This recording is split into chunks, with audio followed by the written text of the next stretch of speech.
Satyam and Sarovar YouTube channel को subscribe कर लीजिए और बेल आइकन जरूर दबाइए ताकि आपको हर रोज़ नई वीडियो मिल सके।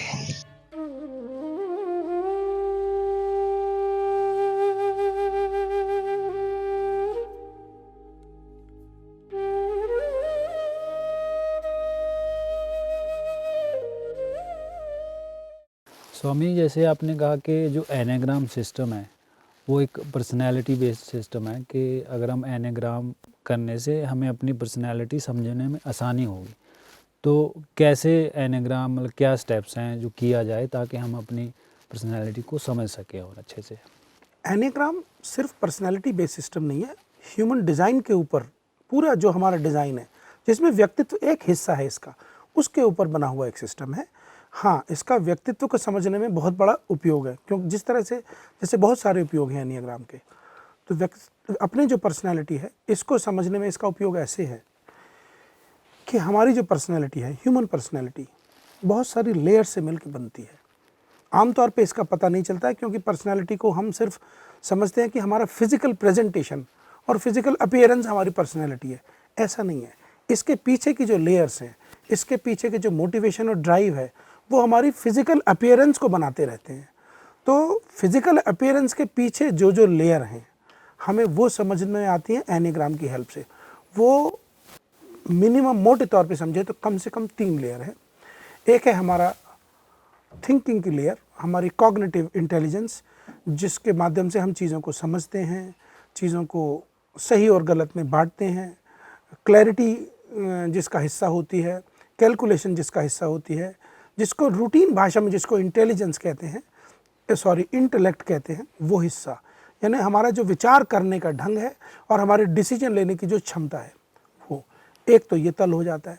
ये तो बड़ा इंपॉर्टेंट तल है, क्योंकि दुनिया से हमें रोज़ रोज़ मिलना है, रोज़ रोज़ डिसीजन लेने हैं, सही और गलत का चुनाव करना है और चीज़ों को बारीकी से समझ के उनके खतरों को भांप के तमाम तरह की डिसीजन लेने पड़ते हैं कि भाई हम कोई स्टेप गलत ना उठाएं लाइफ में।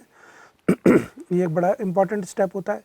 दूसरा जो लेयर होता है, जो थोड़ा और सटल और सूक्ष्म होता है, वो है इमोशनल लेयर, यानी इमोशनल इंटेलिजेंस। तो बहुत सारे इमोशंस हमारे भीतर एक एटमॉस्फेयर पैदा करते हैं। जैसे जो चैलेंजिंग इमोशंस हैं, वो तो 2-3 ही होते हैं इंसान के। एंगर है, फियर है या पेन है।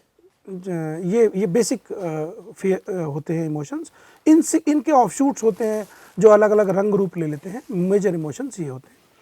तो जो आदमी फियर से गवर्न होता है, वो खास तरह की सोच बनती चली जाती है उसकी, और वो उस तरह के डिसीजन लेता है।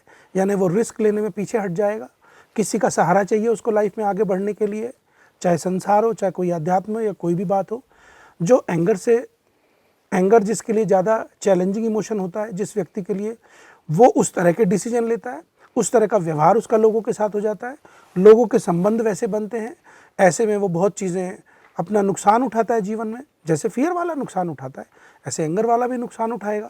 और जो लोग ज़्यादा पेन को करीब महसूस करते हैं, पेन से गवर्न होते हैं, जिनकी लाइफ पेन का एटमॉस्फेयर जिनके अंदर ज़्यादा बनता है, जिनकी इमोशनल बॉडी में, वो लोग बेचारे एक तरह का अधूरापन फील करते हैं, पिछड़ा हुआ फील करते हैं। वो अपने को उतनी वैल्यू नहीं कर पाते हैं और सदा दूसरों की ओर देखते हैं। इस तरह से, इसी ढंग से जीने से हमारे डिसीजंस होते हैं। तो इमोशनल लेयर को समझना कि कौन सा इमोशन मेरा हावी है मुझ पर ज़्यादा, और किस तरह से ये मेरी थिंकिंग को और मेरे डिसीजन को, मेरे व्यक्तित्व को प्रभावित करता है, ये एनेग्राम की मदद से हो जाता है। और एक और लेयर है जो बड़ी डीप है, जो बहुत ही डीप है, जिसको हम कहते हैं इंस्टिंक्ट की, हमारी वृत्तियों का। वो हमारे कंट्रोल में नहीं होती, जैसे लगभग वो बस होती है। वो एक नेचुरल, नैसर्गिक फोर्स है। उसको भी समझना एनेग्राम की हेल्प से होता है। उसकी डिटेलिंग तो हम इतनी छोटी सी बातचीत में नहीं कर सकते। वृत्तियाँ आप समझिए, जैसे सहज वृत्ति बोलते हैं, वो ये ऐसी होती हैं जो बेसिक फोर्स है हमारी लाइफ की। कोई व्यक्ति सोशली एक्टिव है या वो सोशली एक्टिव नहीं है, क्यों नहीं है, ये उसकी वृत्ति डिसाइड करती है। या कोई व्यक्ति किसी रिलेशन में ज़्यादा एक्टिव होता है या कोई नहीं होता है, ये वृत्तियाँ डिसाइड करती हैं। इनके जो जवाब है वो सही और गलत में नहीं होते, ब्लैक एंड वाइट में नहीं होते। और दूसरा, जैसे जिस व्यक्ति का जो लेयर इन तीनों में से, जो कि थिंकिंग की है, इमोशन की है, चाहे इंस्टिंक्ट की हैं, जो लेयर जिसकी ज़्यादा एक्टिव होती है, मतलब कहने का कि जिसके लाइफ में ये जो भी एनर्जी ज़्यादा रोल प्ले कर रही है वो उसी हिसाब से अपने जीवन के डिसीजन लेता है। एग्जाम्पल के लिए मैं मोटे तौर पे कहूँ, मैं मोटे ही तौर पे कह रहा हूँ, सब पर लागू नहीं होता, लेकिन जनरली कि जो लोग ज़्यादा थिंकिंग गवर्न होते हैं वो चीज़ों को नफ़े और नुकसान में कैलकुलेटिव ढंग से तोलते हैं, सही और गलत में देखना पसंद करते हैं ज़्यादा। सही और गलत की डाइकोटमी उनके अंदर चलती है, यानी चूँकि फियर से गवर्न हो रहे होते हैं तो जो सही है वो फियर नहीं लाएगा, जो गलत है वो कल को फियर ले आएगा।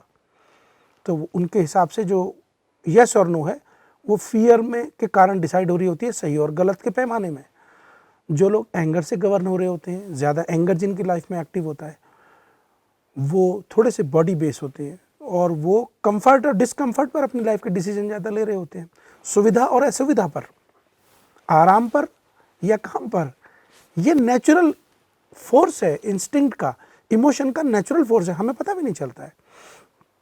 जैसे जो लोग पेन से ज़्यादा गवर्न हो रहे होते हैं, पेन को बहुत ज़्यादा करीब से महसूस करते हैं, जो भी कारण हो। अब वो कहानी बहुत लंबी है कि ये सब बचपन में कैसे डेवलप हो गया होता है, वो जब दूसरे वर्कशॉप्स होते हैं उसमें हम करते हैं। तो जो लोग पेन से ज़्यादा गवर्न होते हैं वो लोग सिर्फ अपने मूड पर यस और नो डिसाइड कर रहे होते हैं कि उनको कोई चीज़ अच्छी लगी या नहीं लगी, भले ही वो अच्छी है, सिर्फ लगने पर, फील होने पर डिसाइड कर रहे होते हैं। तो इंटेलिजेंट वे तो ये नहीं है। जो चीज़ अच्छी है वो अच्छी है, वो भले ही हमें अच्छी ना लगे। जो चीज़ सही है वो हमें करनी चाहिए, भले ही उसमें हमारा डिस्कम्फर्ट हो। जो चीज़ सही है उसमें हमें फियर क्या देखना है, हमें फ़ौरन करना चाहिए। तो जब हमारे सामने ये सारी बातें स्पष्ट होती हैं कि हम किस तरह से हमारा इमोशन बैकग्राउंड से प्ले कर रहा है और कैसे हमारी थिंकिंग को शेप कर रहा है, तो हमारे सामने एक बड़ा ही हमारी अपनी निजी दुनिया खुल जाती है, राज खुल जाता है। और व्यक्तित्व कोई जटिल यंत्र की तरह, कोई ऐसा कॉम्प्लेक्स इशू नहीं रह जाता है, सिंपली हमें लाइफ को सीधा सीधा दिखने लगती है, बहुत बड़ी बात हो जाती है। तो एनीग्राम इस नाते बहुत हेल्प करता है इंसान की, और ये तो तभी पता चलता है जब कभी एनीग्राम की हेल्प से हम अपने व्यक्तित्व के पूरे खाके को समझ लेते हैं।